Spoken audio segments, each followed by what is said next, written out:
പിതാവായ ഏകദൈവത്തിൻ്റെ നാമത്തിലും അവിടുത്തെ ഏകപുത്രനും ഏകനിത്യാത്മരക്ഷകനായ യേശുക്രിസ്തുവിൻ്റെ തിരുനാമത്താലും അവിടുന്ന് അയച്ച ഏകനിത്യസഹായകനായ പരിശുദ്ധാത്മാനാലും ആമേൻ. സങ്കീർത്തനം 1. ദുഷ്ടരുടെ ഉപദേശം സ്വീകരിക്കുകയോ പാപികളുടെ വഴിയിൽ വ്യാപരിക്കുകയോ പരിഹാസകരുടെ പീഠങ്ങളിലിരിക്കുകയോ ചെയ്യാത്തവൻ ഭാഗ്യവാൻ. അവൻ്റെ ആനന്ദം കർത്താവിൻ്റെ നിയമത്തിലാണ്. രാവും പകലും അവൻ അതിനെക്കുറിച്ച് ധ്യാനിക്കുന്നു. നീർച്ചാലിനരികെ നട്ടതും യഥാകാലം ഫലം തരുന്നതും ഇല കൊഴിയാത്തതുമായ വൃക്ഷം പോലെയാണ് അവൻ. അവൻ്റെ പ്രവൃത്തികൾ സഫലമാകുന്നു. ദുഷ്ടർ അങ്ങനെയല്ല, കാറ്റ് പറത്തുന്ന പതിര് പോലെയാണ് അവർ.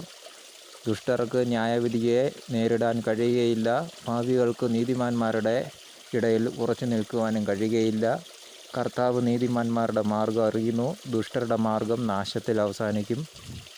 പിതാവായ ഏകദൈവത്തിൻ്റെ നാമത്തിലും അവിടുത്തെ ഏകപുത്രനും ഏകനിത്യാത്മരക്ഷകനുമായ യേശുക്രിസ്തുവിൻ്റെ തിരുനാമത്താലും അവിടുത്തെ തിരുരക്തത്താലും തിരുശരീരത്താലും അവിടുന്ന് അയച്ച ഏകനിത്യസഹായകനായ പരിശുദ്ധാത്മാനാലും ആമേൻ.